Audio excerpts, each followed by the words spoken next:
प्रणाम। दूसरे सत्र में आप सभी का स्वागत है। हमारे बीच में श्रीमती वर्षा श्रीवास्तव उपाध्यक्ष समवाय फाउंडेशन उपस्थित है, उनका स्वागत है। हमारे समक्ष नीतू जैन जो हमारे समवाय फाउंडेशन की प्रमोटर हैं और आज की फैकल्टी हैं इस सत्र की, उनका स्वागत है। हमारे बीच में बी गोपीनाथ कृष्णन जी उपस्थित है, उनका स्वागत है। हमारे बीच में दर्शन भट्ट जी उपस्थित है, समवाय फाउंडेशन के प्रमोटर हैं, उनका स्वागत है। हमारे बीच में कमल कुमार कपिल जी उपस्थित है, उनका स्वागत है। हमारे बीच में सत्यवती कुकरेती जी उपस्थित है, उनका स्वागत है। हमारे बीच में सुशील कुमार जी उपस्थित हैं, समवाय फाउंडेशन प्रमोटर, उनका स्वागत है। हमारे बीच में मधु जोशी जी उपस्थित है, उनका स्वागत है। हमारे बीच में अनिल शर्मा जी उपस्थित है, उनका स्वागत है। हमारे बीच में अरुणा गुप्ता जी उपस्थित है, उनका स्वागत है। हमारे बीच में बबली सिंह उपस्थित है, समवाय फाउंडेशन की मेंबर है, उनका स्वागत है। हमारे डॉक्टर कोमल बालवानी उपस्थित है, हमारे समवाय फाउंडेशन के प्रमोटर हैं, उनका स्वागत है। हमारे बीच में वीरेंद्र सिंह जी उपस्थित हैं, उनका स्वागत है। हमारे बीच में रीता गांधी जी उपस्थित हैं, उनका स्वागत है। हमारे बीच में सुधा पाठक जी उपस्थित हैं, समवाय फाउंडेशन के नमस्कार और समवाय फाउंडेशन प्रमोटर, उनका स्वागत है। हमारे बीच में उमा खत्री जी उपस्थित हैं, उनका स्वागत है। नमस्कार सर। नमस्कार। तो हम लोग अभी चर्चा कर रहे थे ट्रीटाइज 7 पर, चैप्टर 13। हम लोग ट्रीटाइज में ही चैप्टर 20 और 28 पर चर्चा करेंगे। ये SI और LI मेरिडियन पर चर्चा है। ये 19 के बाद जितने हैं 30 तक हैं, वो उनमें कोई न कोई ऑर्गन के मेरिडियन की चर्चा होती है। तो आज चर्चा हो रही है 20 और 28 की। तो मैं स्वागत कर रहा हूँ नीतू जैन मैडम का, और फिर मैं शेयर कर दे रहा हूँ आज उनके लिए चैप्टर। सर्वप्रथम सर को प्रणाम करते हुए सभी साथियों को मेरा नमस्कार। आज की थोड़े से चर्चा हम शुरू करते हैं। जैसा कि सर ने बताया, स्मॉल इंटेस्टाइन पे हम सबसे पहले चर्चा करेंगे कि चैप्टर नंबर 20 ट्रीटाइज 7। एक सेकंड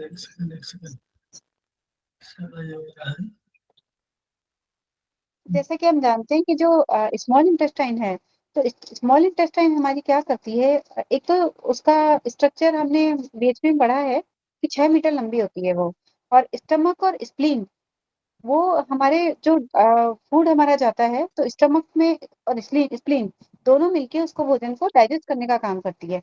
तो जब भोजन पच जाता है, पचाया गया भोजन होता है, उसको छोटी आंत में जाता है। स्टमक और स्प्लीन के बाद में वो छोटी आंत में जाता है। छोटी आंत फिर छोटी आंत का स्पेशल जो काम होता है, वो मेन काम ये होता है, प्योर को और इम्प्योर को अलग करना होता है। जिस तरह की असली नकली अच्छे बुरे, जैसे इसमें लिखा है अच्छे बुरे, शुद्ध अशुद्ध, साफ गंदा, पसंद नापसंद, लाभदायक हानिकारक, इस तरह के अपोजिट्स होते हैं। तो उसकी पहचान वो छोटी आंत करती है कि जो चीज अच्छी है उसको अलग कर देती है, जो खराब है उसको अलग कर देती है, और अलग अलग करके अपनी अपनी जगह पर भेज देती है। तो यह पहचान जो होती है हमें स्पष्ट सोच देती है। इसी तरह से हम साइकोलॉजिकली अगर सोचेंगे तो ये स्पष्ट सोच भी हमको स्मॉल इंटेस्टाइन से मिलती है। स्पष्ट सोच हमें निर्णय लेने में मदद करती है और हमारी निर्णय लेने की क्षमता को बढ़ाती है। अब इसमें क्या है, गॉल ब्लैडर जो है वो निर्णय लेने के साहस देता है हमको, लेकिन जो हमारी सोच सही करता है, जो हम जिस भी चीज के लिए हम सोचते हैं, हम निर्णय लेने से पहले हम सोचते हैं उस बारे में कि हमको निष्कर्ष निकालना कि हमको ये निर्णय लेना चाहिए या नहीं, ये काम करना चाहिए या नहीं करना चाहिए। तो उसके लिए जो हमको हमें हमें क्षमता देती है, वो स्मॉल इंटेस्टाइन देती है। और गॉल ब्लैडर हमें निर्णय लेने की आवश्यक साहस। फिर हम निर्णय ले पा रहे हैं या नहीं ले पा रहे, एक तो हमने सोच लिया कि हमें ये निर्णय लेना है, तो उसके बाद हम ले पा रहे हैं, आगे बढ़ना है उस पर या नहीं बढ़ना है, वो हमें गॉल ब्लैडर देता है। तो निर्णय लेने के पूर्व मुद्दों का विश्लेषणात्मक अध्ययन कर स्पष्ट सोच की क्षमता छोटी आंत प्रदान करती है। हार्ट जो हमारा होता है, हाउस द माइंड। हार्ट हमारा जो होता है, जो हृदय होता है, वो हमारे माइंड को कंट्रोल करता है। Sound mind helps in taking sound decision. अगर हमारा हार्ट शांत होगा, तो हम जो डिसीजन लेंगे तो वो भी हमारे सही होंगे, और शांत मन से हम डिसीजन लेंगे तो हमारे डिसीजन भी सही होंगे। Unsound mind does not help in taking sound decision. अगर हमारा मन शांत नहीं है, माइंड शांत नहीं है, तो हम जो डिसीजन लेंगे वो भी हमारे सही नहीं होंगे। Pericardium provides the needed maturity to take mature decision. और पेरिकार्डियम जो हमारा होता है वो हमको मेच्योर डिसीजन लेने में मेच्योर हेल्प करता है। और liver gives the power of resolution needed to implement the decision taken. अब जो जो हम डिसीजन ले चुके होते हैं उसको लिवर हमको उसको रिजोल्यूशन करने में, उसको आगे बढ़ने में हमारी लिवर हेल्प करता है। तो इस तरह से हम देखते हैं कि हमारे जो ऑर्गन्स हैं वो सिर्फ हमारा डाइजेशन के लिए ही काम नहीं करते हैं, उसके अलावा भी हमें डिसीजन लेना है, किस तरह से लेना है, उसको सही डिसीजन लेना है, नहीं लेना है, शुद्ध अशुद्ध को जिस तरह से हम अलग करते हैं, जिस तरह से वो हमारे भोजन को अलग करते हैं शुद्ध अशुद्ध को, उसी तरह से निर्णय लेने में भी हमारे ऑर्गन्स हमारी हेल्प करते हैं। तो छोटी आंत हमारी बहुत सारे कार्य करती है, भोजन से शुद्ध और अशुद्ध भागों को अलग कर देती है, द्रवों से जो फ्लूइड्स होते हैं वो भी शुद्ध अशुद्ध अलग कर देती है, और सही और गलत की हमें पहचान कराती है। तो हमें इसमें सबसे फर्स्ट हमारा पॉइंट है भोजन से शुद्ध और अशुद्ध भागों को अलग करना। तो आमाशय से जब हमारा स्टमक हमारा हम जीआईटी ट्रैक्ट से स्टमक में जाता है भोजन और छोटी आंत में चल जाता है। छोटी आंत जो होती है वो हमारे जो क्लीन पार्ट होता है और डर्टी पार्ट, जो अशुद्ध और शुद्ध भाग को अलग अलग कर देती है। मधु जी, आपका माइक खुला हुआ है, प्लीज आप बंद करेंगे प्लीज। तो हमारा शुद्ध अशुद्ध भाग को अलग कर देती है स्मॉल इंटेस्टाइन। शुद्ध भाग को जो स्प्लीन होती है वो संपूर्ण शरीर में पोषण हेतु भेजती है। अब जो शुद्ध भाग हुआ उसको वो स्प्लीन स्प्लीन ले लिया और स्प्लीन पूरे शरीर में भेजा पोषण हेतु। और भोजन का पाचन छोटी आंत स्प्लीन की मदद से स्प्लीन हमारा पाचन करने में मदद करती है। अशुद्ध भाग हमारा बड़ी आंत में चला जाता है, और बड़ी आंत में जो उसका लिक्विड होता है वो यूरिन से बाहर निकल जाता है, और जो सॉलिड होता है वो हमारा रेक्टम से बाहर निकल जाता है। तो इस प्रकार छोटी आंत यूरिनरी ब्लैडर को भी प्रभावित करती है, अतः मूत्राशय की बीमारियों में छोटी आंत का भी उपचार करना चाहिए। अगर हमें यूरिनरी ब्लैडर की कोई प्रॉब्लम होती है तो हम स्मॉल इंटेस्टाइन को भी हमें देखना चाहिए। अब द्रवों से शुद्ध दूसरा पॉइंट है द्रवों से जो लिक्विड है उससे उससे हमें शुद्ध और अशुद्ध कैसे अलग होगा। तो छोटी आंत जो है भोजन के साथ उसमें लिक्विड जो होते हैं उससे शुद्ध और अशुद्ध को अलग करती है। अलग करने के लिए वो उसको जो ऊर्जा मिलती है वो किडनी यांग से मिलती है। किडनी यांग से उसको ऊष्मा भी मिलती है, हीट भी मिलती है और ऊर्जा की भी मिलती है। अगर जो हमारी छोटी आंत है उसकी कार्यप्रणाली में कुछ प्रॉब्लम्स आती हैं तो यूरिन की मात्रा या तो ज्यादा हो जाएगी या कम हो जाएगी। और अगर छोटी आंत में हमारी कोल्डनेस बहुत ज्यादा आ गई है तो हम जानते हैं कि कोल्डनेस आ गई तो यूरिन की मात्रा बढ़ जाएगी, और अगर हॉटनेस आ गई तो यूरिन की मात्रा कम हो जाएगी, और हमें यूरिन में जलन होगी, तो हमें उससे यूटीआई भी होने की पॉसिबिलिटीज बढ़ जाती हैं। तो इसलिए हमें अगर यूरिन की मात्रा कम हो रही है बढ़ रही है तो भी हमें स्मॉल इंटेस्टाइन को देखना चाहिए। फिर नेक्स्ट पॉइंट है हमारा सही एवं गलत की पहचान करना। जैसा कि हमने देखा है कि जैसे जैसे स्मॉल इंटेस्टाइन हमारा खाने को अलग अलग करती है, भोजन को अलग अलग करती है, फ्लूइड्स को वहां भेज के उसको भी अलग अलग करती है, उसी तरह से हमारा असली नकली को अलग करती है। उसी प्रकार से पराभौतिक स्तर पर भी हमारा जो स्मॉल इंटेस्टाइन है हमें अच्छा बुरा, असली नकली, शुद्ध अशुद्ध, लाभ हानि और सही गलत इसकी पहचान हमें कराती है। यह शक्ति हमें डिसीजन लेने में हेल्प करती है कि हम किस तरह से कुछ कभी कभी हम सोचते हैं कि ये डिसीजन हमें लेना है, तो हमें वो सही डिसीजन लेने में हेल्प करती है। अगर हम कंफ्यूज रहते हैं तो हमें स्मॉल इंटेस्टाइन को देखना चाहिए कि स्मॉल इंटेस्टाइन हम अगर हम कंफ्यूज रहते हैं, हमेशा डिसीजन नहीं ले पा रहे हैं, तो हमें स्मॉल इंटेस्टाइन पे हमें ट्रीटमेंट नहीं, करना चाहिए। हमें क्या इसमें करना इसमें चाहिए? इसमें बहुत क्लैरिटी अगर है विजन का, तो विवेक बुद्धि जिसको बोलते हैं वो ये विवेक बुद्धि। विवेक माने सही और गलत का निर्णय जो लेना है वो है। हम डिसीजन नहीं ले पा रहे हैं तो जीबी भी आ जाएगा, गड़बड़ आ जाएगा कि हम निर्णय लेने की हमको क्षमता नहीं मिल पा रही। लेकिन अगर हम गलत निर्णय ले रहे हैं, अच्छे बुरे का पहचान नहीं कर पा रहे हैं, तो ये ऐसा ही। ठीक है, जी sir, Vivek thank you Vivek sir. बुद्धि। तो हमें जैसा कि सर ने बताया इसको छोटी आंत की संतुलित प्रक्रिया हमें संतुलित विवेक प्रदान करती है कि अच्छा सही और गलत हमें डिसीजन लेने की जो शक्ति देती है वो स्मॉल इंटेस्टाइन देती है। अब इसमें है नेक्स्ट पॉइंट है कि छोटी आंत और हार्ट, स्मॉल इंटेस्टाइन और हार्ट का रिलेशन। तो हम जानते हैं कि 5 एलिमेंट थ्योरी हमने पढ़ी है, तो हार्ट और स्मॉल इंटेस्टाइन ये दोनों जो हैं वो पेयर ऑर्गन है। पेयर ऑर्गन है तो हार्ट इन ऑर्गन है और स्मॉल इंटेस्टाइन हमारा यांग ऑर्गन है। तो इसमें हम जानते हैं कि इसको न्यू कनेक्टिंग पॉइंट से एनर्जी भी हम इसमें ट्रांसफर कर सकते हैं। अगर हार्ट में ज्यादा है तो स्मॉल इंटेस्टाइन में, और स्मॉल इंटेस्टाइन में ज्यादा है तो हार्ट में, हम न्यू कनेक्टिंग पॉइंट से इसको ट्रांसफर कर सकते हैं। तो फिर से देखिए यही चीज आ गई कि heart store the mind and governs the mental life. हमारी मेंटल लाइफ, हमारी हमारी जो दिमाग को हम सोच सही रखते हैं, हमारी जो मेंटल लाइफ होती है उसको जो सही करने की शक्ति देता है वो हार्ट देता है। और sound mind is needed for sound mental life. अगर हम अध्यात्म में जाते हैं तो अध्यात्म के लिए हमारा मन शांत होना चाहिए। मन शांत होता है तो हमारा अध्यात्म सही होता है, अध्यात्म सही होता है तो हमारी लाइफ भी स्मूथली चलती रहती है। तो for which proper functioning of heart is necessary, तो हार्ट अगर सही होगा, उसका फंक्शन प्रॉपर होगा, तो सब कुछ हमारा सही चलता रहेगा। Small intestine give the capacity needed for taking clear judgement and decision. जैसा कि सर ने बताया कि हमें संतुलित विवेक जो प्रदान करती है वो स्मॉल इंटेस्टाइन प्रदान करती है इस डिसीजन लेने के लिए। तो इस तरह से दोनों हार्ट और स्मॉल इंटेस्टाइन ये हमें डिसीजन मेकिंग में और जजमेंट में हमें हेल्प करती है। और गॉल ब्लैडर जो है वो निर्णय लेने के लिए साहस और शक्ति प्रदान करता है कि हम निर्णय ले लें। सही गलत की पहचान छोटी आंत करा देगी, और निर्णय लेने के लिए जो साहस देगा वो गॉल ब्लैडर दे देगा। तो छोटी आंत सोच में स्पष्टता प्रदान करेगी ताकि समस्या का सटीक विश्लेषण किया जा सके, सही निर्णय लेने में मदद करेगी। और सही विश्लेषण करने के बावजूद अगर हमने सही सोच लिया कि ये हमारे लिए सही है, ये हमारे लिए गलत है, हमें सही जो करना है, और फिर उसके बाद भी अगर निर्णय लेने का साहस नहीं कर पा रहे हैं, तो गॉल ब्लैडर में कहीं ना कहीं इम्बैलेंस है। तो हम इस पे लिखा है गॉल ब्लैडर 40 पर हम उपचार देंगे, उससे हमने निर्णय लेने में साहस मिलेगा। जब सही निर्णय लेने के लिए सही सोच और विश्लेषण का अभाव हो तो हम SI5 पर, अब अगर स्मॉल इंटेस्टाइन से रिलेटेड प्रॉब्लम है, हम सही निर्णय नहीं ले पा रहे हैं, सोच नहीं पा रहे हैं, तो हम SI5 पर उपचार देंगे। तो उससे हमारा जीवन को हमारी सही दिशा मिलेगी।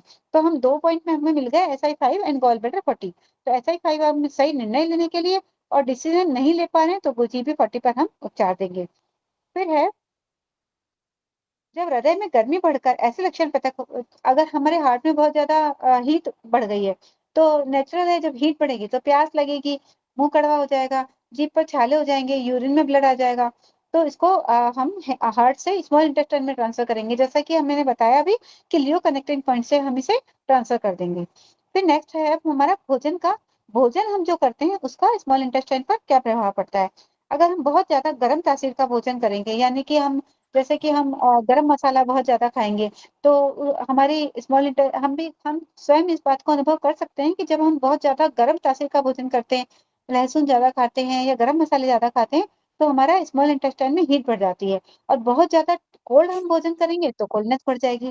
तो इस तरह से हमें बैलेंस डाइट लेनी चाहिए। ना तो हमें बहुत ज्यादा हीट वाला भोजन करना चाहिए, ना हमें बहुत ज्यादा कोल्ड, क्योंकि स्प्लीन को भी कोल्डनेस पसंद नहीं है। तो अगर हम कोल्ड भोजन खाएंगे, बहुत ठंडा भोजन खाएंगे, कच्चा भोजन खाएंगे, तो भी हमें प्रॉब्लम हो जाएगी। फिर मनोभावों का, अब हमारे मन की स्थिति कैसी है उस पर भी स्मॉल इंटेस्टाइन का प्रभाव पड़ेगा। कि हम कभी कभी ऐसा होता है कि बहुत ज्यादा उदास होते हैं, बहुत ज्यादा उदास होते घेर लेते हैं, तो हमारा थॉट क्लियर नहीं होते हैं, हम बहुत उदास होते हैं, हम माइंड में हमारा क्लियर नहीं होता है, हम सोच सही नहीं हो पाती है। तो सोच सही नहीं हो पाती है तो हमारी स्मॉल इंटेस्टाइन इफेक्टेड हो जाती है। तो small intestine meridian is a young channel with 19 points, इसमें 19 पॉइंट्स होते हैं। तो ये भी हमारी हम सैडनेस से इफेक्ट होती है। फिर इसके डिसऑर्डर के सिम्टम्स इसके स्मॉल इंटेस्टाइन मेरिडियन पर, तो अगर गर्दन में जकड़न होगी तो हम स्मॉल इंटेस्टाइन को रिलेट कर सकते हैं। लंबर क्षेत्र में अगर बहुत ज्यादा पेन है, एक्यूट पेन है, तो भी हम कर सकते हैं। उदर शूल, अगर पेट में और उदर उदर में हमारे पेन है तो भी हम कर सकते हैं। कॉन्स्टिपेशन है, हेडेक है। और रिस्ट, हाँ ये एक इम्पॉर्टेंट पॉइंट है। कलाई, बाहां और कंधे की समस्याएं हम स्मॉल इंटेस्टाइन पे, क्योंकि वो मेरिडियन हमारी वहीं से गुजरती है, तो हम इसको रिस्ट और आर्म और शोल्डर पेन अगर होता है तो हम स्मॉल इंटेस्टाइन को देख सकते हैं। आगे हम इसके उपचारों में इसका देखेंगे। फिर हाइपर एक्टिव अगर स्मॉल इंटेस्टाइन हो गई, बहुत ज्यादा एक्टिव हो गई है, तो इसका जो प्रभाव पड़ेगा वो बाहों पे, कंधे पे और हमारे कनपटी पे पड़ेगा, कनपटी पे और नाभि के नीचे की तरफ दर्द होगा। और हाइपो एक्टिव अगर है तो हमारे कानों में सामने की तरफ जो अर्ध गोलाकार क्षेत्र है वहां पर हमारे पेन होगा।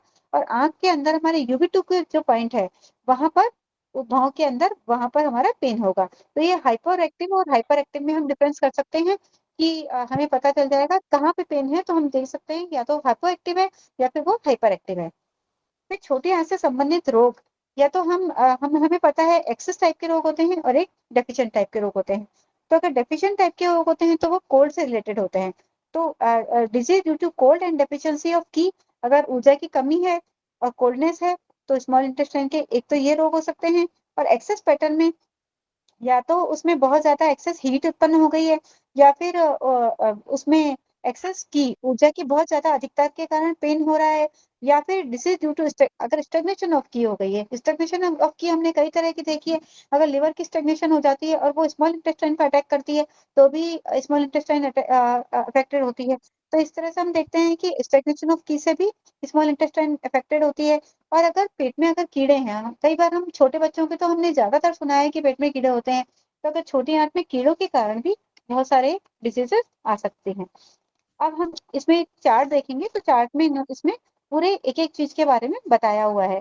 तो सबसे पहले है disease due to excess heat. अगर हीट बढ़ गई है छोटी आंत में तो हम कौन कौन से जो रोग के सिम्टम्स आएंगे वो क्या आएंगे। तो मानसिक बेचैनी, क्योंकि हमने देखा कि छोटी आंत हमारे मेंटल से रिलेटेड है। उस हम अगर मेंटल प्रॉब्लम है तो छोटी आंत इफेक्टेड होती है। तो मेंटल इफेक्टेड, मेंटल इसमें हार्ट नर्वसनेस, हार्ट की वजह से, पल्पिटेशन। हार्ट की वजह से, जी हार्ट सर। है ना, हार्ट, हार्ट जी क्लियर सर, हो। हार्ट और जी सर, हार्ट और स्मॉल इंटेस्टाइन कनेक्टेड है, पेयर ऑर्गन है। तो इसमें मानसिक बेचैनी होगी, जीभ पर छाले आ जाएंगे, और इसमें बहरापन, डीफनेस हो जाएगी, छाती और पेट में गर्मी लगेगी। अगर हॉटनेस है तो गर्मी लगेगी, पेट में दर्द होगा, यूरिन की कमी हो जाएगी, और यूरिन में ब्लड भी आ सकता है, और यूरिन करने में पेन भी हो सकता है। और जेनाइटल और थ्रोट में इसमें पेन होगा। जो हमारी टंग होगी वो लाल हो जाएगी, और जीभ की नोक, जो जीभ की नोक होगी वो बहुत ज्यादा लाल होगी, और स्वेलिंग होगी, उसमें इन्फ्लामेशन होगी, पल्स बहुत तेज होगी। रोग के कारण, इसमें कारण क्या होती है कि सर्वप्रथम हार्ट में हीट बढ़ती है। हार्ट में अगर हीट बढ़ती है तो मानसिक बेचैनी बढ़ेगी, हम जानते हैं, जीभ पर छाले आ जाएंगे, गले में भी दर्द होगा, प्यास जरूर बढ़ेगी, क्योंकि हम जानते हैं कि हॉटनेस से प्यास बढ़ जाती है। और हार्ट हीट स्मॉल इंटेस्टाइन में ट्रांसफर हो जाएगी। जब वहां पर हीट ट्रांसफर हो गई तो स्मॉल इंटेस्टाइन में हीट बढ़ जाएगी, और यूरिन की मात्रा घट जाएगी, और यूरिन करने में हमें तकलीफ होगी। एसआई की तीव्र गर्मी से यूरिन में हमें ब्लड भी आने लग जाएगा। और गर्मी अगर रुक जाती है तो डीपनेस, स्मॉल इंटेस्टाइन की मेडिन हमारी उधर से भी निकलती है, तो हम जानते हैं एसआई 19 पॉइंट हमारा कान के पास आता है, तो डीपनेस बढ़ जाती है। फिर रोग का कारक, लंबी अवधि तक बहुत ज्यादा सैड, जैसे कि इसमें पहले बताया था सैडनेस से, तो बहुत ज्यादा लंबी अवधि अवधि तक अगर चिंता सता रही है, कोई ना कोई प्रॉब्लम, मेंटल टेंशन चल रही है, तो जीवन की दिशा प्रभावित हो जाती है। मैनिक बिहेवियर वाले व्यक्ति, बहुत से प्रोजेक्ट, जो मैनिक बिहेवियर वाले होते हैं वो एक बार में एक काम नहीं करते, बहुत सारे काम इकट्ठे ले लेते हैं, और जब उनको कर नहीं पाते हैं तो वो हमेशा परेशान रहते हैं। उनकी ऊर्जा जो की होती है वो इधर उधर, कभी ये काम कर लें आधा, कभी थोड़ा सा काम ये किया, थोड़ा ये किया, थोड़ा ये किया, कोई भी काम उनका कंप्लीट नहीं हो पाता है। तो ये इसका कारण जो है वो हार्ट में और स्मॉल इंटेस्टाइन में गर्मी बढ़ना, हीट का बढ़ना होता है। तो इसका उपचार यहाँ पे लिख रखा है H5, H8, SI2, SI5, H39। ये सारे पॉइंट इसमें सेपरेट करेंगे। तो इसमें SI2 जो है वो स्मॉल इंटेस्टाइन के हीट को निकाल देगा। H5, H8 जो है वो हार्ट से हीट को, क्योंकि दोनों जगह हीट पड़ी हुई है, तो हम SI2 से स्मॉल इंटेस्टाइन की हीट को निकालेंगे, और H8 और H5 से हम हार्ट की हीट को निकालेंगे।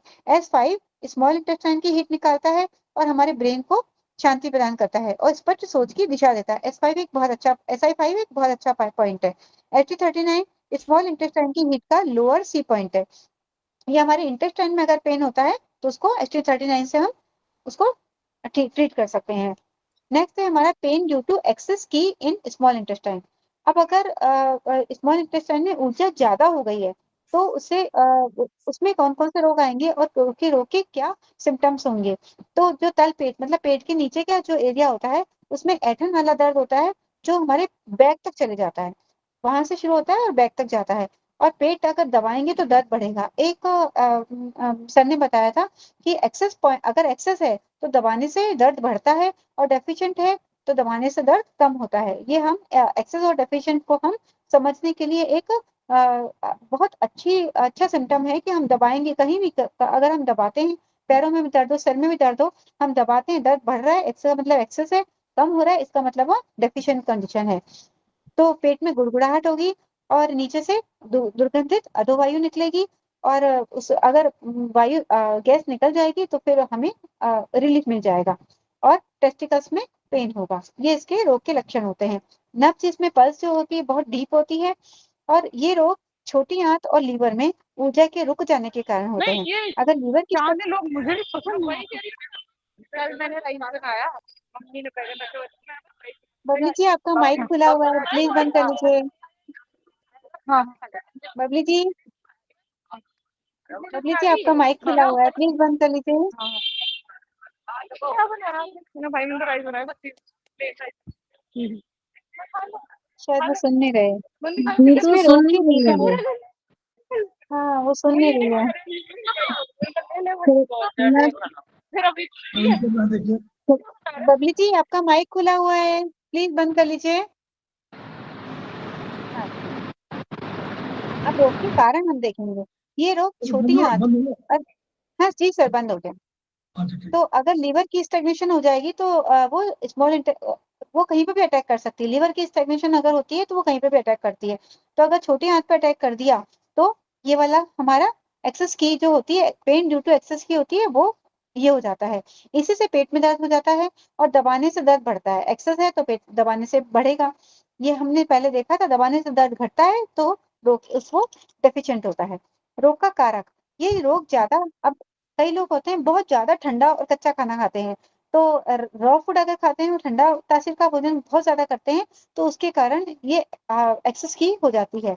और क्रोध, तनाव, बदला लेने की भावना, ये भी हम देखते हैं कि एक पराभौतिक तरह से जो हमने देखा था कि किसी कोई बहुत ज्यादा क्रोध करता है, टेंशन में रहता है, बदला लेने की भावना रहती है, इसने मेरे लिए ये किया, मैं भी इसके लिए ये करूंगा।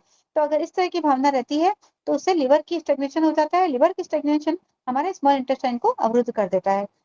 फिर इसका उपचार लिखा है HT39, HT29, HT27, CV6, liver 3, liver 13, SP6, GB34। ये सारे पॉइंट्स इसमें हम सेलेक्ट करेंगे। तो इसमें उपचार करने से लोअर वार्मर का प्रभाव सुधर कर पेट दर्द CV6, GB34 पर ठीक हो जाता है। HT27, HT29, HT39 ये जो 3 पॉइंट्स हैं वो पेट के नीचे की तरफ ऊर्जा के प्रवाह को सुधार देते हैं और जो हमारे स्मॉल इंटेस्टाइन है उसकी फंक्शनल जो प्रणाली है, फंक्शनल उसकी एक्टिविटीज है, उसको सुधार के पेट के दर्द को ठीक करते हैं। SP6 हमारा पेट दर्द को ठीक करता है। हम सब जानते हैं कि SP6 हमारा ब्लड का भी बहुत अच्छा पॉइंट है। लिवर 3 लिवर की हमारी स्टेग्नेशन, लिवर की स्टेग्नेशन के लिए लिवर 3 ये बहुत अच्छा पॉइंट है। इसमें हर एक पॉइंट का हमें पूरा ढंग से बता रखा है, अच्छे से एक्सप्लेन भी कर रखा है। फिर नेक्स्ट है हमारा disease due to stagnation of qi in the small intestine. अब स्मॉल इंटेस्टाइन की अगर स्टेग्नेशन हो गई है तो उसके कारण कौन से रोग आएंगे। तो रोग के लक्षण इसमें लिखा है कि एकाएक तीव्र पेट दर्द होना और उसमें दबाने से आराम न मिलना। अगर दबाएंगे तो आराम नहीं मिलेगा। दर्द तो इसका मतलब ये एक्सेस टाइप है। वॉमिटिंग हो जाएगी, पेट में गुड़गुड़ाहट होगी, दुर्गंधित अधोवायु निकलेगी और हमारी टंग होगी वो उसमें उसके ऊपर एक व्हाइट कलर की बहुत थिक सी गाढ़ी सी सफेद परत होगी। फिर हमारी पल्स जो है वो गहरी होगी लेकिन सूज से पतली होगी, डीप होगी लेकिन पतली होगी रोग के कारण। अब इसमें क्या है कि अगर हम एलोपैथिक उपचार देखते हैं, एलोपैथिक में हम एक देखते हैं अपेंडिसाइटिस। तो अपेंडिसाइटिस जो होता है उसको हम हमारे TCM में उसको चीन में जो हमारा TCM है उसमें उसी सेम जो सिम्टम्स आते हैं उसको छोटी आंत में ऊर्जा का बाधित होना बोलते हैं, स्मॉल इंटेस्टाइन की स्टेग्नेशन बोलते हैं।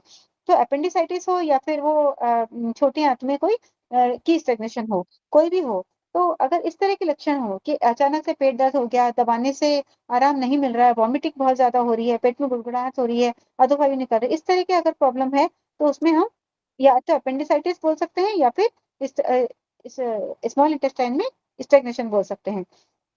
फिर है रोग का कारक, अत्यधिक ठंडी तासीर। इसमें भी यही है, अगर हम ठंडी तासीर का भोजन करेंगे या कच्चा भोजन खाएंगे तो ऊर्जा बाधित हो सकती है। और इसके उपचार के लिए HT25, HT36.5, 36.5 ये एक अपेंडिसाइटिस का बहुत अच्छा पॉइंट है। इसे हम यूज करके अपेंडिसाइटिस में इस पॉइंट को हम यूज करते हैं। HT39, CV6, GB34, SP6, liver 3 ये सारे हम पॉइंट हम सेलेक्ट करेंगे। फिर HT39 और 25 पेट दर्द को ठीक करते हैं। लिवर 3 जो है पेट की ऐंठन को ठीक करता है और लिवर की ऊर्जा के जो लिवर की अगर ऊर्जा रुक जाती है तो उसके फ्लो को बढ़ा देता है। फिर डिजीज ड्यू टू वॉर्म्स, अगर कीड़े पड़ जाएं हमारे पेट में, जो हम कहते हैं कि कई बार कीड़े हो गए, तो उसके लिए उसके कारण जो रोग होते हैं, रोग के लक्षण होते हैं, वो क्या आते हैं?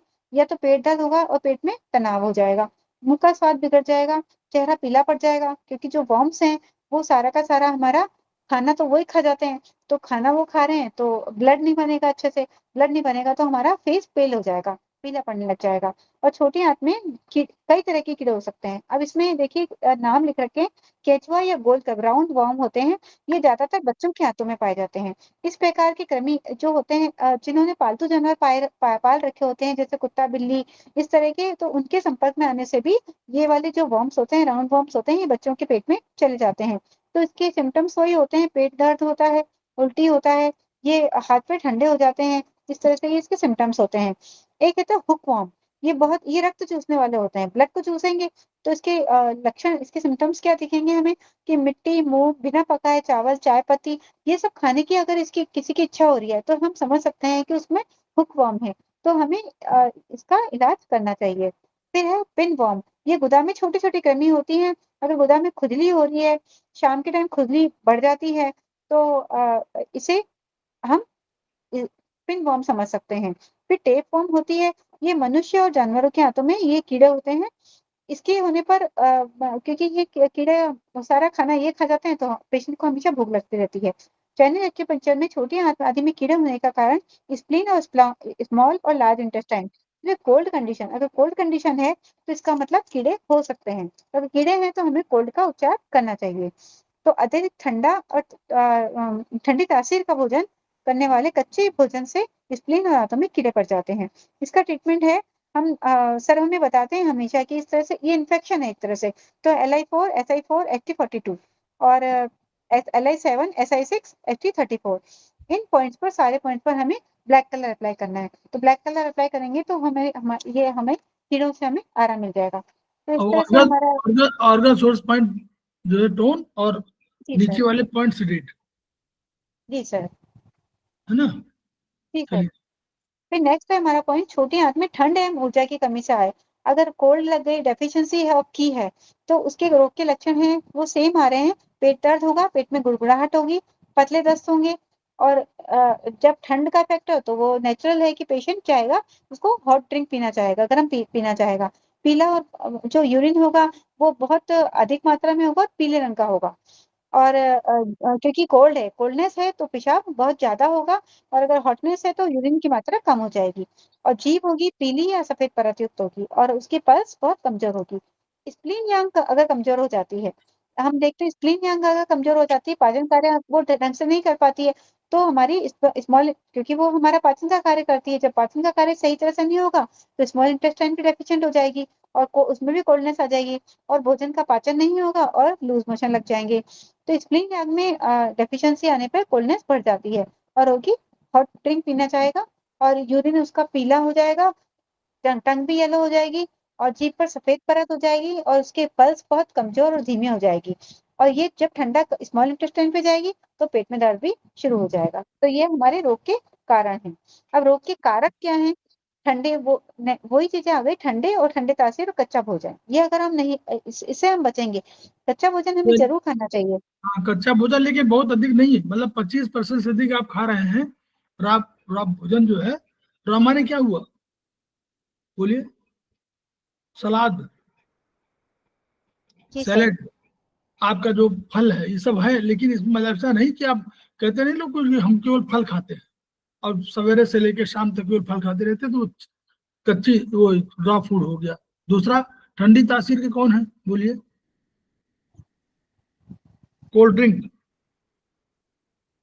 और आइसक्रीम, आइसक्रीम। आइसक्रीम, आइसक्रीम जरूर खाएंगे, तो वो और मतलब ये नहीं कह रहे हैं कि आप आइसक्रीम न खाइए, आइसक्रीम खाइए, लेकिन ऐसा नहीं कि लगातार आप बोले कि हम 8-10 आइसक्रीम जब तक नहीं खाएंगे तब तक पूरा खाना नहीं खा पाए, या रॉ फूड आप कहते हैं 50%, आप 50% सलाद लेके बैठ जाए, बोले सलाद खाएंगे, रोटी वोटी नहीं खाएंगे, सलाद ही खाएंगे, तो ये वो जो सलाद खा रहे हैं वो रॉ फूड है, ठीक है। तो इसको ऐसा नहीं, बैलेंस बैलेंस की बात हमेशा। चलिए, तो इसका उपचार लिखा है HT25, HT36, HT39, CV6, UB20, UB27। इन सारे पॉइंट को टोन करेंगे, या तो टोन करेंगे या मोक्षा करेंगे। अब इसमें HT25 है, ये हमारी लूज मोशन बंद कर देता है, क्योंकि कोल्ड है तो लूज मोशन हो रहे हैं और पेट दर्द में आराम देगा। HT36 ये बहुत अच्छा पॉइंट है, तो इस बिंदु पर मोक्षा करने से स्प्लीन यांग टोन हो जाती है। स्प्लीन यांग टोन होगी तो जो कोल्डनेस हमारी स्मॉल इंटेस्टाइन में नहीं आएगी, पाचन शक्ति बढ़ेगी और स्मॉल इंटेस्टाइन भी को भी इफेक्ट देगी। HT39 पेट दर्द में आराम देगा। स्मॉल इंटेस्टाइन का लोअर ही पॉइंट है, ये स्मॉल इंटेस्टाइन के उपचार का सबसे अच्छा पॉइंट है HT39। फिर CV6 हमारा ऊर्जा का सागर है, इस पर सेक करने से संपूर्ण शक्ति की ऊर्जा टोन हो जाती है और लूज मोशन ठीक हो जाते हैं। UB20 स्प्लीन की को बढ़ाता है और UB27 हमारा स्मॉल इंटेस्टाइन की को बढ़ाता है। तो ये हमारे पॉइंट है। सर ये वाला करना है क्या, या नहीं, सब अपने आगे आप कर लेंगे? नहीं, खोल दिया मैंने। ठीक है सर। तो इस तरह से हमने इसको पढ़ा। अब हम लार्ज इंटेस्टाइन पे आते हैं। ठीक है, कोई थैंक कोई यू। किसी प्रश्न, कोई प्रश्न पूछ लो। हाँ, अगर किसी को कोई क्वेश्चन पूछना है तो आप पूछ सकते हैं। चलिए ठीक है, हम स्टार्ट करते हैं। तो ठीक है। लार्ज इंटेस्टाइन मेरिडियन है, चैप्टर नंबर 28, पेज नंबर 322। तो लार्ज इंटेस्टाइन हमारा क्या काम करती है? लार्ज इंटेस्टाइन के काम है हमारे भोजन को प्राप्त करना। जो स्मॉल इंटेस्टाइन से भोजन आता है लार्ज इंटेस्टाइन में आता है, फिर फ्लूइड्स को तो एब्जॉर्ब कर लेती है और स्टूल को एक्सक्रीट कर देती है। ये हम सब जानते हैं, हम BHP में पढ़ चुके हैं।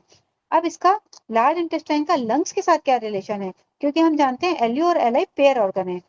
जो लंग्स हैं वो शरीर जो ऊर्जा होती है उस शरीर को ऊपरी भाग से नीचे की ओर भेजते हैं, और ये जो ऊर्जा होती है बड़ी आंत को मिलती है, और बड़ी आंत उसी ऊर्जा को हमारे स्टूल को शरीर से बाहर एक्सक्रीट करने में हेल्प करती है। अगर लंग्स की डेफिशिएंट हो जाएगी तो लार्ज इंटेस्टाइन को की नहीं मिलेगी, और की नहीं मिलेगी तो वो जो स्टूल बाहर नहीं निकल पाएगा। बाहर नहीं निकल पाएगा तो कॉन्स्टिपेशन हो जाएगा। तो स्पेशली जो बुजुर्ग लोगों में जो कब्जियत होती है उसका कारण मेनली लंग्स की डेफिशिएंट होता है। तो हमें अगर बुजुर्गों में कब्ज का उपचार करना है तो लंग्स की डेफिशिएंट को हमें जरूर देखना चाहिए। और अगर ड्रीम्स का लिए लिखा है कि लार्ज इंटेस्टाइन अगर डेफिशिएंट है तो व्यक्ति को वो ऐसा लगता है कि खुले मैदान में बैठा है कहीं पर, उस तरह से सपना आते हैं। तो उससे हम एक एक तो एक डायग्नोस कर सकते हैं।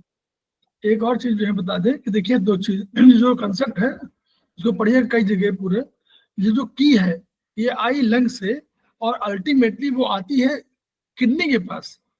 पहले किडनी के पास आती है, किडनी उसको ग्रहण करती है, और जो थोड़ा बचा होता है अपना ग्रहण करने के लिए वो फिर ऊपर चली जाती है।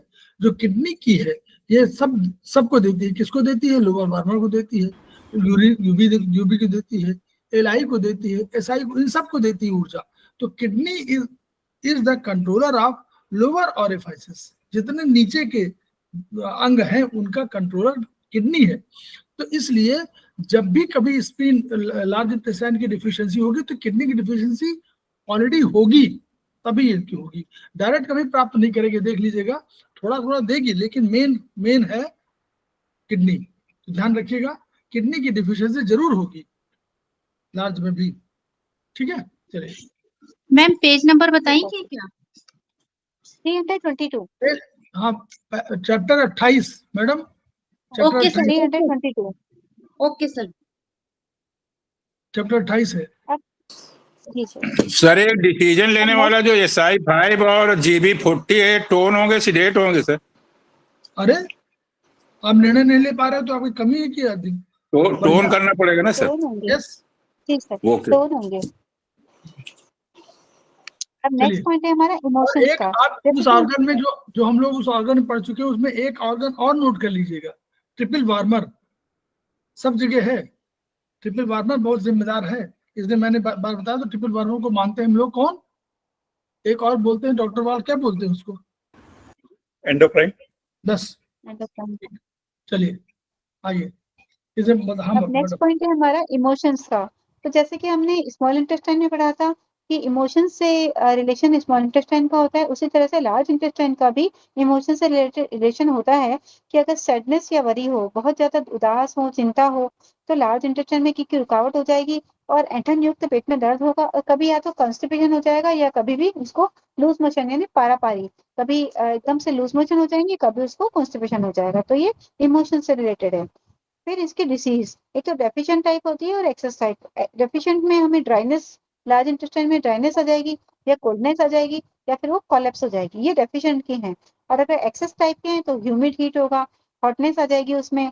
और obstruction in large intestine due to hotness, अगर हॉटनेस ज्यादा आ गई तो ऑब्स्ट्रक्शन आ जाएगा। और obstruction in large intestine due to coldness, coldness के कारण भी ऑब्स्ट्रक्शन। ऑब्स्ट्रक्शन का जो रोग है वो एक्सेस टाइप में आएगा, चाहे वो हॉटनेस से हो, चाहे वो हॉटनेस से हो, चाहे वो कोल्डनेस से हो। फिर डेफिशिएंसी, डेफिशिएंसी में हम सबसे पहले लार्ज इंटेस्टाइन ड्राइनेस पे आएंगे। तो लार्ज इंटेस्टाइन ड्राइनेस किस लिए होगी कि लंग्स इन डेफिशिएंसी के कारण लार्ज इंटेस्टाइन ड्राइनेस आ जाएगी, कि लंग्स की डेफिशिएंसी होगी, लंग्स इन डेफिशिएंसी हो जाएगी। तो उसके मेन सिम्टम्स होंगे ड्राई स्टूल्स, ये हम लंग्स इन में भी देखेंगे कि ड्राई स्टूल हो रहा है, जो डिफिकल्ट टू पास हो रहा है, मुंह भी सूख रहा है। और क्योंकि ड्राइनेस से तो मुंह सूखेगा, स्किन भी ड्राई हो जाएगी, बॉडी थिन होगी। बूढ़े लोगों, जो बुजुर्ग लोग हैं उनके कब्ज का उपचार हम यहाँ करेंगे, प्रसव के बाद के भी कब्ज का उपचार हम यहाँ करेंगे। बहुत ज्यादा जिनका वजन बढ़ता ही नहीं है उसका भी हम लार्ज इंटेस्टाइन ड्राइनेस का उपचार देंगे। और उनकी जिनकी टंग जो होती है वो बहुत ड्राई हो जाती है, क्योंकि ड्राइनेस लार्ज इंटेस्टाइन में है तो टंग भी ड्राई हो जाएगी और रेड हो जाएगी, विदाउट कोट और पेल हो जाएगी। और इसके कारण क्या है, लंग्स में सब लोग समझ लीजिए, बूढ़े लोगों मतलब ओल्ड एज में अगर कब्ज हो रही है तो उसका इलाज आप इसमें करिए, लार्ज इंटेस्टाइन ड्राइनेस में एक पहला इलाज दिया हुआ है। चलिए, लंग्स में अगर ड्राइनेस आ गई है तो इनडेफिशिएंसी, जैसे कि हमने भी देखा था कि लंग्स इनडेफिशिएंसी के कारण, लंग्स में इनडेफिशिएंसी या ब्लड डेफिशिएंसी हो गई है अगर, तो ये लार्ज इंटेस्टाइन में भी ड्राइनेस आ जाएगी। जब जीभ पीली हो तो ब्लड की कमी से, हम जानते हैं कि ब्लड की कमी होती है तो हमारी टंग येलो हो जाती है। जब जीभ लाल या बिना परत के हो तो किडनी इनडेफिशिएंसी से के कारण होता है। शरीर का वजन गिरते रहने के कारण, अगर शरीर का वजन गिर रहा है तो इसका मतलब फ्लूइड, शरीर के जो फ्लूइड्स है वो ड्राई हो रहे हैं, सूख रहे हैं। तो ये ड्राइनेस का उपचार यहाँ दे रखा है, K6, SP6, Fe36, CV4, ये सारे पॉइंट यहाँ पर टोन होंगे। फिर नेक्स्ट है लंग्स हमारा ड्राइनेस लार्ज कंडीशन में थी, लार्ज इंटेस्टाइन ड्राइनेस कंडीशन में लंग्स का स्थिति क्या होगा? लंग्स इनडेफिशिएंसी, लार्ज इंटेस्टाइन ड्राइनेस के स्थिति में लंग्स का कंडीशन क्या होगा, स्थिति क्या होगा? एक्सेस होगा या डेफिशिएंसी होगा? सर डेफिशिएंट होगा, लंग्स इनडेफिशिएंसी। ये भी तो डेफिशिएंसी ही है ना? हाँ जी, डेफिशिएंसी है, ये डेफिशिएंट टाइप और डिजीज है ये। ऐसा है लंग्स लार्ज, इनडेफिशिएंसी, उसमें लंग्स भी डिफिशिएंट होगा, किडनी भी डिफिशिएंट होगी और आपका एलआई भी डिफिशिएंट होगा, अच्छा, तीनों जी होंगे। सर। एलआई का की का यही पॉइंट बोले जाएंगे, एलआई की।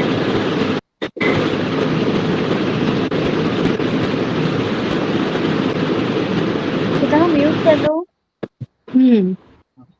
मैडम एलआई का की के पॉइंट यही रहेंगे या वो अलग रहेंगे? किसके? एलआई की एलआई की नहीं, एलआई की देखिए वाला पॉइंट अलग है, इसके लिए पॉइंट है। ये आप ड्राइनेस क्या है? ये ड्राइनेस वाले ये पॉइंट, ड्राइनेस का है, ड्राइनेस पार्ट है। नेक्स्ट है हमारा लार्ज इंटेस्टाइन कोल्डनेस। अगर लार्ज इंटेस्टाइन में कोल्डनेस आ गई है, ये भी डेफिशिएंट टाइप का है, इसमें भी लूज स्टूल होंगे, क्योंकि डेफिशिएंट है तो लूज स्टूल होंगे। कोल्ड, हाथ और पांव चारों हमारे ठंडे हो जाएंगे बिल्कुल, पेट में गुड़गुड़ाहट होगी, हल्का हल्का पेट में दर्द होगा, और बहुत कॉपियस यानी कि लार्ज वॉल्यूम में हमारा क्लियर वॉल्यूम होगा, क्लियर यूरिन होगा, और टंग हमारी व्हाइट होगी और बहुत गीली होगी, पल्स बहुत डीप होगी और फाइन होगी। और स्प्लीन यांग इसकी कारण है, स्प्लीन यांग की डेफिशिएंसी होने पर थोड़े दिनों में लार्ज इंटेस्टाइन में कोल्डनेस बढ़ जाती है।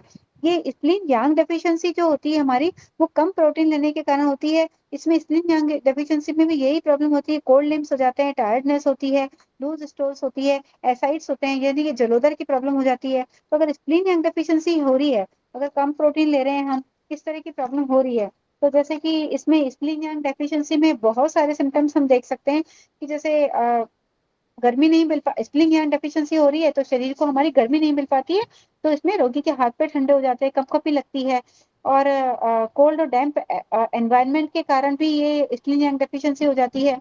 और इससे जो पूरे बॉडी में हमारे जो फ्लूइड्स है वो पूरी तरह से फैल नहीं पाते और इसके स्किन के नीचे इकट्ठे हो जाते हैं और पिटेड टाइप एडिमा जो होता है वो भी हो जाता है इसके कारण।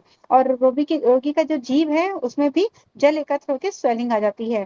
तो इस तरह से अगर हम बहुत ज्यादा excessive consumption of raw food खाते हैं, कोल्ड फूड खाते हैं, ठंडा खाना खाते हैं, तो उससे स्प्लीन की डेफिशिएंसी हो जाती है और स्प्लीन यांग डेफिशिएंसी भी हो जाती है। या फिर बिना टाइम के खाना खाना, इरेगुलर टाइम पे खाना खाना या एक्सेसिव ईटिंग करना, ये भी स्प्लीन यांग डेफिशिएंसी को दर्शाता है। या फिर बहुत कम खाना, ये भी हो सकता है। या प्रोटीन की कमी, स्पेशली इसमें प्रोटीन की कमी है। अगर डाइट में प्रोटीन नहीं ले रहे हैं, बहुत बिल्कुल प्रोटीन नहीं ले रहे हैं, तो भी स्प्लीन यांग की डेफिशिएंसी हो जाती है। तो स्प्लीन यांग की डेफिशिएंसी के कारण इस तरह की प्रॉब्लम आती है। स्प्लीन फिर यांग एनर्जी कहाँ से लेता है, ये बताइए आप लोग। स्प्लीन यांग एनर्जी कहाँ से लेता है? सर किडनी यांग से, किडनी यांग से, किडनी यांग से। किडनी यांग से, किडनी यांग से स्प्लीन यांग, तो किडनी यांग भी प्रभावित होगी, है ना? तो जी हम सर। लोग रिलेट करेंगे कि मतलब एक बीमारी के हमारे पास 4 मालूम, हम स्प्लीन यांग के ट्रीटमेंट दे रहे हैं, हम किडनी यांग को भी ट्रीटमेंट देने से स्प्लीन यांग को सुधार सकते हैं। चलिए आइए। तो इसके लिए ट्रीटमेंट लिखा है HT25, HT36, HT37, CV4, CV6, UB20, UB25, ये सारे पॉइंट टोन होंगे। इनका थोड़ा सा डिस्क्रिप्शन हम लास्ट में देखेंगे, एक बार हम पढ़ लेते हैं पहले। फिर लार्ज इंटेस्टाइन कोलैप्स, अगर लार्ज इंटेस्टाइन कोलैप्स हो रही है, ये तो काम करना ही बंद कर दे, इतना डेफिशिएंट हो जाए कि कोलैप्स हो जाए, तो कोलैप्स ऑफ एनस हो जाएगा, एनस कोलैप्स हो जाएगी, पाइल्स की बीमारी हो जाएगी, कॉन्स्टिपेशन रहेगा तो पाइल्स की बीमारी भी हो सकती है। क्रॉनिक डायरिया, इसमें कॉन्स्टिपेशन नहीं होगा, इसमें पाइल्स के साथ में क्रॉनिक डायरिया हो जाएगा, डायरिया बहुत ज्यादा होगा। और क्योंकि डेफिशिएंट है तो शौच के बाद में थकान लगेगी। अगर शौच के बाद हमें अच्छा लगता है तो एक्सेस होता है, और शौच के बाद थकान लगती है तो डेफिशिएंट कंडीशन होती है। भूख नहीं लगेगी, हाथ पांव ठंडे रहेंगे और गर्म ड्रिंक्स पीने का मन होगा, लाइक्स मसाज, ऐसा मन करेगा कि पेट की कोई मसाज कर दे, टंग फेल हो जाएगी और पल्स वीक हो जाएगी। और इसमें स्प्लीन, स्टमक और लार्ज इंटेस्टाइन, इसमें कमी बहुत दिनों तक, अगर लंबी दिनों तक रह जाती है तो स्प्लीन की सिंक हो जाती है। स्प्लीन की अगर सिंक हो जाएगी तो रोगी का एनस जो होता है बाहर निकलने लगेगी, लूज मोशन होने लगेंगे और लार्ज इंटेस्टाइन की भी कोलैप्स हो जाएगी। और रोगी शौच के बाद में अगर फ्रेश होगा उसके बाद में बहुत वीकनेस फील करेगा। तो इसमें 3 ग्रुप दे रखे हैं, SP3, CV6, CV1, HT25, HT36, UB20, 21, GB1, 20, ये टोन होंगे। इनसे अगर आराम नहीं मिलता है तो सेकंड ग्रुप है SP2, HT25, UB25, GB37, ये सारे पॉइंट टोन होंगे। और ग्रुप 3 भी यहाँ पर दे रखा है, SP6, UB54, UB57, GB36, TW6, liver 3, K4, K6, K7, CV1, CV6, GB1, GB20, ये सारे पॉइंट टोन होंगे। तो इस तरह से हम इसका इलाज कर सकते हैं। फिर नेक्स्ट है, अब हमारा सेकंड पॉइंट है एक्सेस टाइप। अभी हमने डेफिशिएंट टाइप देखा, अब हम एक्सेस टाइप पे आते हैं। तो एक्सेस टाइप में सबसे पहला है humid heat of large intestine. तो इसके मेन सिम्टम्स होते हैं, क्योंकि एक्सेस टाइप है तो stool mix with blood, stool में या तो ब्लड आएगा या पस आएगा या म्यूकस आएगा, तो ये इसकी एक बहुत मेन सिम्टम है। फिर डायरिया, क्या पहले तो एकदम से पतला डायरिया होगा, फिर उसके बाद में डेंस जो मोशन होगा वो डेंस हो जाएगा। फिर offensive order of stool, unpleasant, मतलब जो उसकी स्टूल की स्मेल होगी वो अनप्लीजेंट होगी, अच्छी नहीं लगेगी। बर्निंग ऑफ एनस होगा और स्कैंटी कम होगा यूरिन, और वो डार्क होगा क्योंकि एक्सेस टाइप हो गया है। Stiffness of chest and epigastrium, epigastrium यानी कि नाभि के ऊपर का जो एरिया होता है उसको एपिगेस्ट्रियम बोलते हैं, तो वहां पर स्टिफनेस भरा भरा सा लगेगा। पेन इन नीचे के भाग में पेट में दर्द होगा।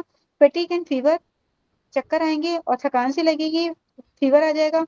Treat Crohn's disease here, Crohn's यानी क्रॉनिक इन्फ्लेमेटरी डिजीज होती है, बाउल डिजीज होती है, यहाँ पर कि इम्यून सिस्टम जो होता है वो डाइजेस्टिव ट्रैक्ट पर अटैक कर देता है, उसको क्रॉन्स डिजीज बोलते हैं। फिर प्यास विद नो डिजायर ऑफ, प्यास तो लगेगी लेकिन पानी पीने का मन नहीं होगा। फिर टंग होगी वो रेड हो जाएगी और येलो कोटिंग उस पर होगी, पल्स रैपिड होगी। अब इसमें हम कॉजेस देखते हैं, कारण क्या है। Mucus in stool is due to humidity. अब म्यूकस क्यों आ रहा है, क्योंकि लार्ज इंटेस्टाइन में ह्यूमिडिटी बढ़ गई है, ह्यूमिडिटी के कारण स्टूल में म्यूकस आने लग जाएगा। और लार्ज इंटेस्टाइन में अगर हीट बढ़ गई है तो ब्लड आने लग जाएगा, और लार्ज इंटेस्टाइन में अगर हीट बढ़ी है तो स्मेल भी उसकी बहुत बैड स्मेल आएगी। तो ये 3 पॉइंट से रखें।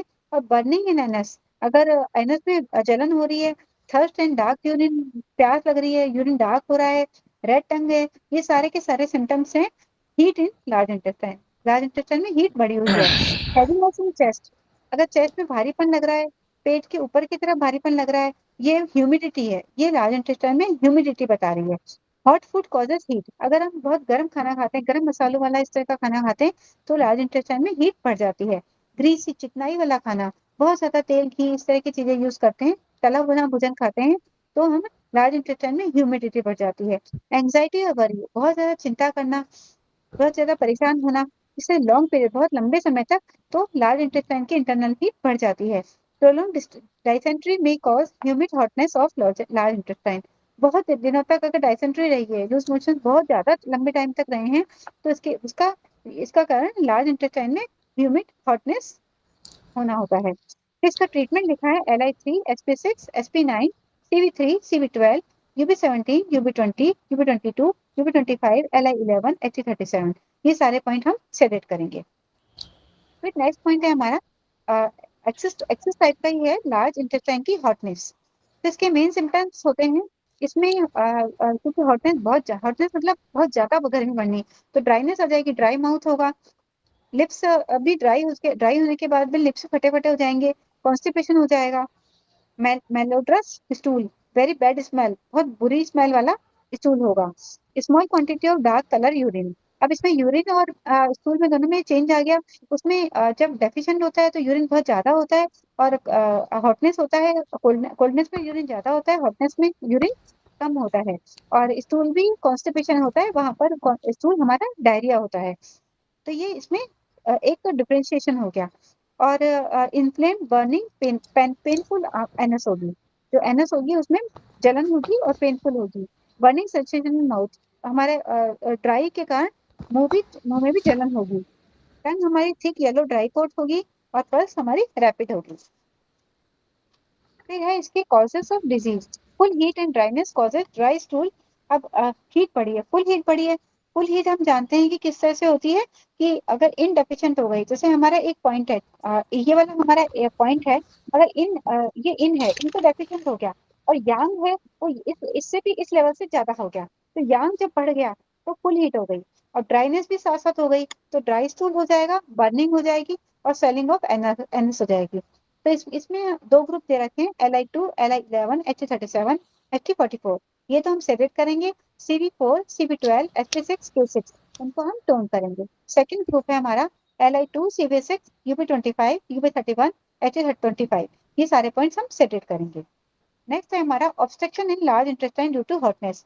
अब हॉटनेस, बहुत तेज गर्मी बढ़ गई है, ज्यादा बढ़ गई है, तो उसमें ऑब्स्ट्रक्शन, रुकावट आ रही है, तो कैसे, उसके कारण क्या जो सिम्टम्स आ रहे हैं, वो बहुत तेज बुखार आएगा, डेलिरियम, ये सीरियस चेंज मेंटल एबिलिटी में कुछ चेंजेस आ जाएंगे, कॉन्स्टिपेशन बहुत ज्यादा हो जाएगा, एनस बर्निंग इसमें भी होगी, abdominal pain which is worse and with pressure, क्योंकि एक्सेस टाइप है तो पेन, हम दबाएंगे पेट को तो पेट में दर्द बढ़ेगा, हाथ पैर में पसीना आएगा क्योंकि हॉटनेस है, वॉमिटिंग होगी, प्यास बहुत लगेगी, यूरिन बहुत ज्यादा कंसेंट्रेट होगा, स्कैंटी होगा, डार्क कलर होगा क्योंकि हॉटनेस है, और टंग होगी वो थिक डार्क येलो, ड्राई होगी, येलो कोटिंग उसमें होगी, और पल्स हमारी बिग पल्स होगी। इसके जो कारण है, पहले स्टमक में फुल हीट पड़ी, फुल हीट का रीजन मैंने आपको बताया कि इन कम हो जाता है, यांग बढ़ जाता है, ये आपको पेज नंबर 34 पे मिल जाएगा। तो इसके लिए हम अगर इस तरह से फुल हीट पड़ती है, तो हम सर ने एक बार बताया था कि हाइपोथैलेमस को अगर हम टोन करते हैं तो हम फुल हीट को ट्रीट कर सकते हैं, क्योंकि हाइपोथैलेमस को हमें बताना पड़ता है कि हीट पड़ रही है, हाइपोथैलेमस को हम ट्रीट करेंगे, टोन करेंगे, तो हाइपोथैलेमस को फुल हीट को कम कर देगा। तो फुल पहले स्टमक में फुल हीट बढ़ेगी, फिर जब लार्ज इंटेस्टाइन में फुल हीट और ड्राइनेस बढ़ जाएगी, तो फिर ये सारे सिम्टम्स हमारे आएंगे। तो इसके लिए ब्रिंग यांग चैनल एक्सेस, लार्ज इंटेस्टाइन और स्टमक एक्सेस पर उपचार देना चाहिए।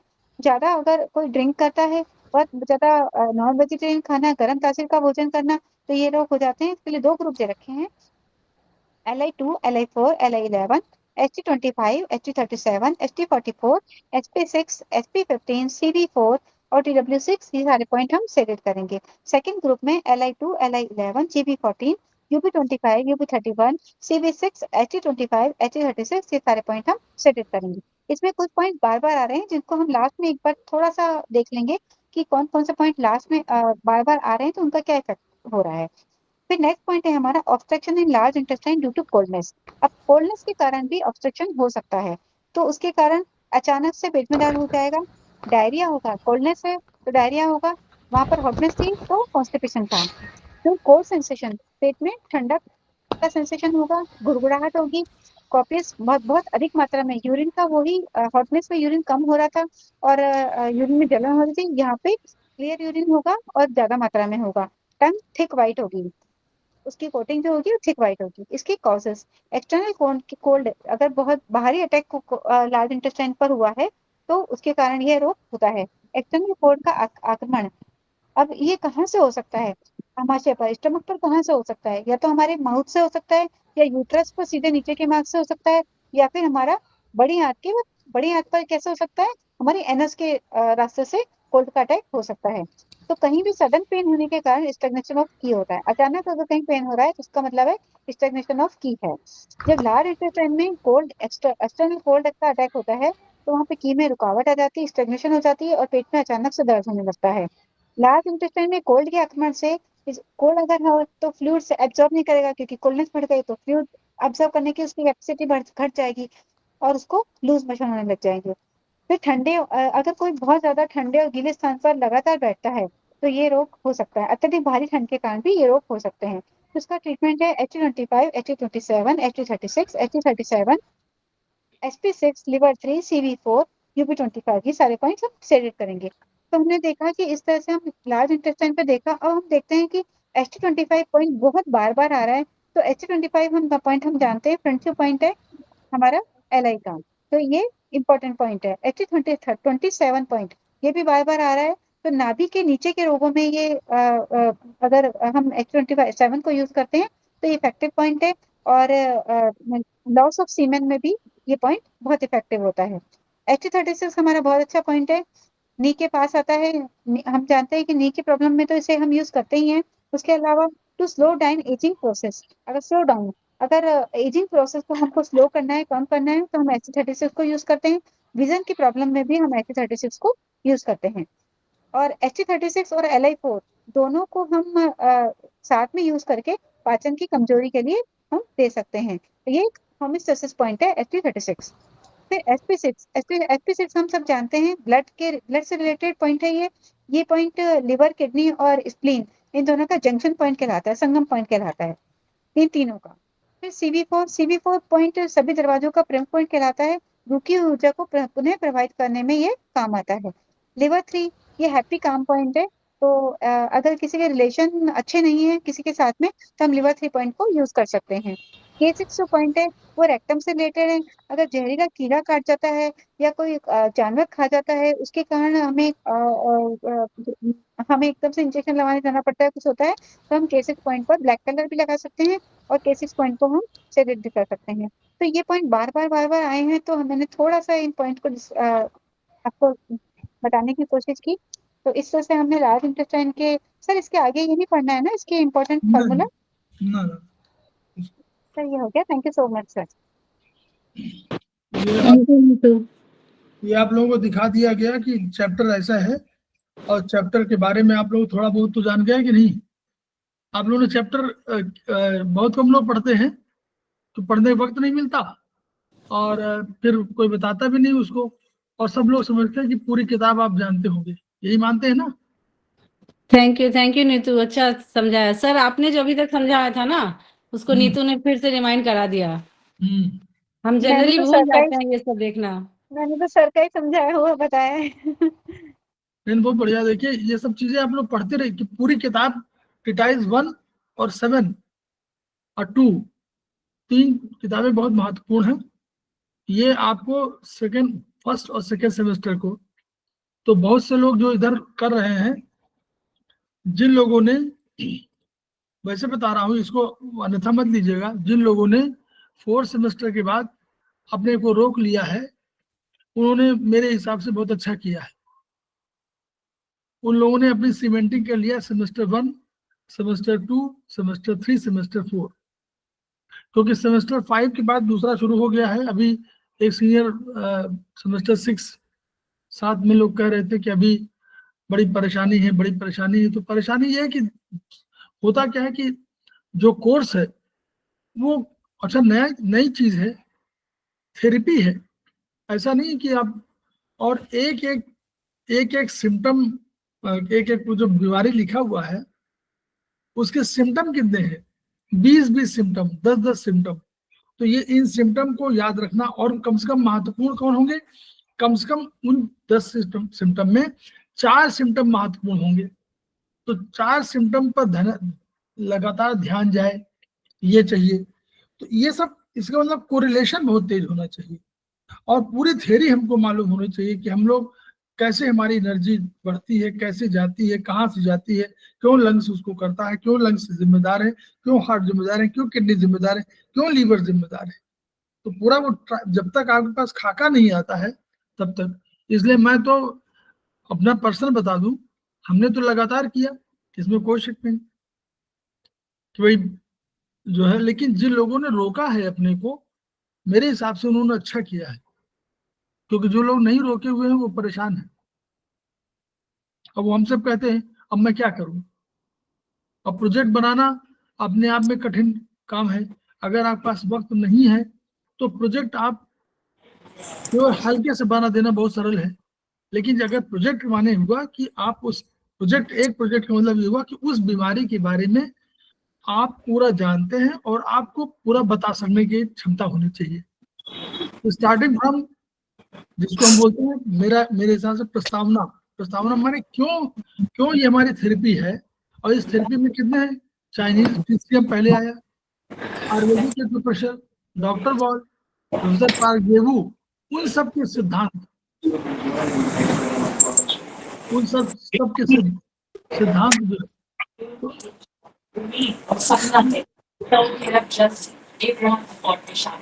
इन सब के सिद्धांत को ध्यान रखते हुए, और तब हम लोग अगर करेंगे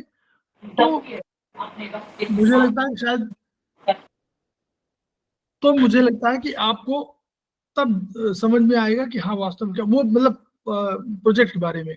तो इतना प्रोजेक्ट बना लेना, तो प्रोजेक्ट बनाने का काम ही, ये तो असाइनमेंट तैयार करना सरल है, प्रोजेक्ट बनाना कठिन है। तो हम लोग जो है सर अभी जो आपने कही ना कि जिन्होंने रोक लिया अच्छा किया, इसमें आपके लिए भी सर, आपके लिए भी ये कहना चाहूंगी कि मैंने और नीतू ने रोका, और आपने भी, हमने मोटिवेट नहीं किया, चाहे कन्विंस नहीं किया आगे बढ़ने के लिए। आपके लिए, आपको भी थैंक यू सर। सच में हमारा रिवीजन हो रहा है सर। तिवारी जी ने रोका, और हाँ। जिन लोगों ने हमसे कहा कि मैं करना चाह रहा हूँ, उनको मैंने रोका। बिल्कुल सर। लेकिन किसी ने बात मान लीजिए, जिसने नहीं माना तो उसने, मैंने कुछ कहा भी नहीं, भाई नहीं चली इसको कोई, हम भी नहीं रुके थे, लेकिन हमारे लिए एक लिमिट था कि अगर हम नहीं करेंगे तो हम कोशिश कर रहे थे कि धीरे धीरे करते रहें, लेकिन हमारा ये था कि भाई हम कितने साल तक और करेंगे। लेकिन जिनके लिए अभी उम्र है उनको अभी रुकना चाहिए, क्योंकि हमारी तुलना में आप लोग पास वक्त कम है कैसे पढ़ने का। बिल्कुल हमारे पास वक्त अधिक था, तब हम मान लीजिए कर रहे हैं तो बात समझ रहे हैं, जिनको खाना भी बनाना है, ये भी देखना, वो भी देखना, वो भी देखना। तो ऐसे हमारे पास बहुत से लोग हैं जो खाना भी बना रहे हैं, पढ़ ही नहीं पा रहे हैं, और कह रहे हैं कि जब पढ़ते थे, खाना बनाते थे, रोटी बेलते समय पढ़ रहे हैं, अब क्या पढ़ाई है बोलिए। अब वो लोग प्रोजेक्ट कब बनाएंगे। सर एक तो आपने हमें आगे बढ़ने के लिए प्रेशराइज नहीं किया, चाहे बार बार बोला नहीं, और दूसरा ये प्लेटफॉर्म दिया जिसकी वजह से रिवीजन हो रहा है हमारा सर। के तिवारी जी भी रोक दिए थे, उन्होंने रोका अपने को। बिल्कुल सर। रोक करके उन्होंने वही किया, भाई प्लेटफॉर्म जैसे दिया कि आप लोग खाली हो तो मेरे लिए प्लेटफॉर्म है, तो लोग बिजी हैं, तो उन्होंने कहा कि सीखने को मिल रहा है आपकी वजह से बहुत। सर ये आप ऐसी बात बोल रहे हैं ना, ग्लास खाली है, आधा किसी को दिखता है, किसी को दिख रहा है कि आधा भरा हुआ है, वही है। हमें तो ये अपॉर्चुनिटी मिली है सर। बिल्कुल सर, हम सर आपके कारण पढ़ रहे हैं हम, वरना तो हम शायद पढ़ने छोड़ देते हैं। नहीं, ये सभी लोग, अब चूंकि हम भी लगातार, देखिए हम भी लगातार ही पढ़ रहे हैं, चाहे वो सेमेस्टर 1 पढ़ रहे हो, चाहे 2 पढ़ रहे हो, चाहे 3 पढ़ रहे हो, या तो पढ़ रहे हैं या सुन रहे हैं, या तो पढ़ या सुन रहे हैं। मतलब क्यों ऐसा तो प्लेटफॉर्म है नहीं जिसमें सेकंड वाले हो। हम ही नहीं करेंगे तो हम खुद से सुनेंगे ही, चाहे 50% सुने, चाहे 25% सुने, चाहे 20% सुने, और हम ही को जब हम बताते हैं तो हमको ही पढ़ना है, तो अपना भी पढ़ाना तो हम भी कॉन्फिडेंस पढ़ाई में है। इतनी पढ़ाई तो हम लोगों ने बस विश्वविद्यालय में किया था, उससे नहीं किया, क्योंकि कोई ऐसा दिन नहीं है कि हम पढ़ते ना हो। जब से मैं सर आप तो बहुत पढ़ते हैं सर, आप तो हम तो आपके कंपैरिजन में कुछ भी नहीं है सर।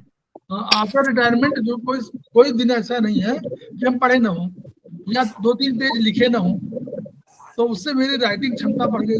वैसे पहले लिखते थे अलग, लेकिन तब अलग, अब शांता सुखाए लिखते हैं, तो वो लिखने की आदत, पढ़ने की आदत खत्म नहीं हुई। अब वो लिमिट में बाद में हो गया कि ऑब्सेशन हो गया। अब मुझे आराम करने के लिए अपने को कहना पड़ता है कि मैं आराम करूं, उल्टा है। तो ये होती है धीरे धीरे, ऐसा होता है। सर जो कल उद्घाटन किया तो उपचार तो आपके यहाँ पहले से हो रहा था सर? हाँ नहीं, ऐसा हुआ था, हम लोगों ने एक सेंटर पहले खोला था सेक्टर 27 में, तो वहाँ दोस्त मतलब लगभग 1.5 साल चला, फिर वो कोरोना पीरियड बंद हो गया। अच्छा। फिर हम लोगों ने अपने घर में ले आए, घर में लेने के बाद फिर हम लोगों ने फिर सेक्टर 62 में पास में एक लिया, वो हमको बेसमेंट में मिला, तो बेसमेंट में मिला, हम लोगों ने उसको चलाया 1.5 साल। फिर क्या हुआ, वहाँ पानी भर 2 बार पानी भर गया बारिश में, तो उससे क्या हुआ कि हमारा बहुत सामान खराब हो गया, खराब हो गई। तो फिर हमने मकान मालिक से कहा कि सारी जिम्मेदारी हमारी क्यों है, किराया हम देते हैं तो जिम्मेदारी आपकी होनी चाहिए। तो फिर मैंने उसको विड्रॉ कर लिया कि हमारा कम से कम 10-20-25 हजार का सामान खराब हो गया। वो सारे जितने रोलर है वो खराब हो गए, सारी मशीन वो जो लाए थे उसकी वो मशीनें खराब हो गई स्पाइनी वाली, तो अच्छा वेइंग मशीन वगैरह ये सब खराब हो गई, तो बहुत नुकसान बहुत हुआ। हम लोग विड्रॉ कर दिया, तो हम लोग घर में आकर के यहीं पे कर रहे थे। फिर अब हम लोगों ने जो है हमारी बेटी के नाम से उसने लिया था, उसने प्लानिंग करके लिया था कि इसमें आप जो है अपना क्लिनिक खोलेंगे, तो उसने अपने पैसे से उसका व्यवस्था किया था। तो उसने हम वो भी, चूंकि ट्रस्टी वो भी है, तो उसने कहा कि हम किराए पे दे रहे हैं आपको, और किराया 100 रुपए क्यों लेंगे। अच्छा। तो अब हम लोगों ने वहां पर उद्घाटन कर दिया कि हम लोग वहां भी बैठेंगे। अब हम लोगों के 3 ऑफिस हो गए, एक ऑफिस हेड ऑफिस, एक क्लिनिक के रूप में, और एक अपना घर आश्रम। वहाँ 2 दिन वहां सेवा देंगे, 3 दिन क्लिनिक में वहां देंगे, और 1 दिन हेड ऑफिस में देंगे। अच्छा, टाइम एक ही रहेगा सर? टाइम सेम रहेगा तीनों? टाइम टाइम 10:30 से 1:30 रहेगा, टाइम तो वही रहेगा, वही रहेगी, मॉर्निंग ही रहेगा। और बस वो अलग अलग जगहों पर 3 कर दिया है। अब जैसे बुधवार को यहाँ बैठेंगे और 2-3 दिन वहां बैठेंगे, तो ये हमारा इम्प्लीमेंटेशन जून से शुरू हो जाएगा। अभी तो थोड़ा सा वो है, सब सामान थोड़ा सा कई चीजें हैं। सर ये 65 पेज पे नोट दिया है सर, उसको समझा दीजिए थोड़ा सा। डेल्टा 765 पे।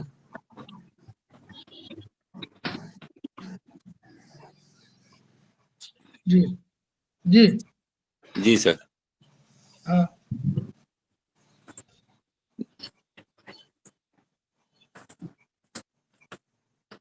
ये किसी किताब का दिया हुआ इन द बुक। जी इन द बुक, तो दैट इज वो क्या है, डायग्नोसिस मेडिकल रिटन बाय कोई अवंतिका अन्नावल, ये इंग्लिश वाले कोई राइटर हैं, उनकी किताब में हुआ फॉर की डिलीवरी ऑफ ये उन्होंने कहा कि कोई भी डिफिशिएंसी हो इसी संदर्भ में होगा। डिफिशिएंसी के लिए के 21-23 देखिए, अब आप पहले समझ लीजिए कितने डिफिशिएंसी के पॉइंट दिया उन्होंने। जनरल डिफिशिएंसी के पॉइंट है, आपको बहुत मिल जाएंगे। तो के 3 आपने लगा लिया। U20 आपका क्या है, बैकशू पॉइंट है। जी सर। स्प्लीन क्या होगा, स्टमक स्प्लीन 13, 14, 15, 16, 17, 18, 19, 20, 21 उधर आ जाता है। तो यहाँ स्टमक स्प्लीन, पहले स्प्लीन फिर स्टमक, तो 20 हो गया, स्टमक का और वो स्प्लीन का और 21 स्टमक का, फिर 23 हो गया यूबी का, वो किडनी का। CV4 आपका, CV4 इतना इंपॉर्टेंट पॉइंट है। CV4 GB4 दोनों का कॉम्बिनेशन किडनी में बहुत यूज होता है, याद करिएगा एनर्जी में। अभी मैडम ने बताया CV4 इंपॉर्टेंट। CV17 ये वाला पॉइंट है, यहाँ से कि डायफ्राम का दोनों पॉइंट का बैलेंसिंग होता है, नंबर 1। नंबर 2 CV17 हमारा एनर्जी पॉइंट है। अच्छा सर। CV17 एनर्जी पॉइंट है, एनर्जी का मीटिंग पॉइंट है, याद करिए। जी जी। सेमेस्टर 1 के जो पॉइंट है वो याद करिए। फिर इसके बाद ST36 होम्योस्टैटिक पॉइंट है, बहुत बढ़िया। आपको युवा रहना है, तो ये बताएं मैडम कि आपको युवा रहना है, हमेशा चिर युवा जिसको बोलते हैं, तो आप इस पॉइंट को यूज करिए। 36 SP6 3 लोगों का मिलन स्थल है, जी सर। Kidney, spleen, liver. और लीवर 13 आप जान रहे हैं, लीवर 13 क्या है? इन सारे ऑर्गन्स का कंट्रोलर टाइप का है। अच्छा सर। पढ़िएगा। हाँ। 8 एक्स्ट्राऑर्डिनरी पॉइंट्स जो है हमारे 8 इन्फ्लुएंशियल पॉइंट्स में है ये लीवर 13। तो लीवर 13 और CV12। तो ये सर कभी कदार सब लगाए जा सकते हैं सर? हाँ, वो देखिए एक दृष्टिकोण है, आप दोनों चीजें अगर आप कोई भी पॉइंट लगाएंगे सब खराब नहीं है। नहीं सर, मान लीजिए कुछ समझ नहीं आ रहा तो ये लगा ले तो भी लगाइए एनर्जी। वो कह रहे हैं कि डिफिशियंसी आपको है कोई, तो यही ऑर्गन में डिफिशियंसी होगी। हाँ सर जी। दे दिया, स्प्लीन दे दिया, उनके बैक्शू पॉइंट दे दिया, तो अब कहाँ और एनर्जी कहाँ रहेगी, यही तो सब कह दिया उन्होंने। तो इसलिए बहुत बढ़िया पॉइंट है। तो अपने ये जो जितने पॉइंट है इतने इंपॉर्टेंट पॉइंट है। ST36 बहुत बैलेंसिंग पॉइंट है जी जी, वो हमेशा सब चीजों को बैलेंस करता है। CV12 ST36 बहुत बढ़िया पॉइंट है, तो इसीलिए उन्होंने कहा। और CV17 आपको ये पॉइंट बहुत वो है पॉइंट, कभी ऊपर नीचे हो तो इसी पॉइंट पर आपको एनर्जी का प्रेस कर दीजिए, तो ऊपर की नीचे की एनर्जी बैलेंस होती है। जी जी। दोनों निपल्स के बिल्कुल बीचों-बीच आता है स्टर्नम के पॉइंट। बहुत बढ़िया पॉइंट है आपने, ठीक है। यही पढ़ रही है, ये सब पढ़ने से हम लोग फायदा है। इनका सब इतना लिख गए हैं कि 100 साल तक इन किताबों का इंटरप्रिटेशन नहीं हो। अभी आप ही लोग जो है नरेंद्र जी, आप ही लोगों से अपेक्षा ये है कि इन किताबों में जो लिखा हुआ है उसके और एक एक छोटी छोटी डायरी बना करके, बुकलेट बना करके भेजिए। जैसे स्प्लीन पे लिखिए, जितने ऑर्गन है उन सब पे लिखिए, स्प्लीन की एक डिजीज पर लिखिए, और ये पॉइंट डिफाइन करिए कि क्यों इसका इंपॉर्टेंस है। तब हम लोगों का जो है सपना होगा। उन्होंने कब कर दिया, हम लोगों का दायित्व है। हम लोग अभी नाकारे हैं, मैं बिल्कुल साफ कह रहा हूँ, हम लोग अभी नाकारे हैं। नाकारे इस संदर्भ में उन्होंने तो लिख दिया इतनी कम उम्र में, 50 बरस के आसपास आए होंगे तब उन्होंने ये शुरुआत किया। 50 से ऊपर रहे होंगे, नौकरी छोड़ के आए, और 75 के पहले चले गए। ठीक, मतलब 1975 25 साल मान लीजिए सर। 1995 में 95 से और 18-19 में शायद हुआ है। देहावसान 19 में हुआ शायद खेमका सर का।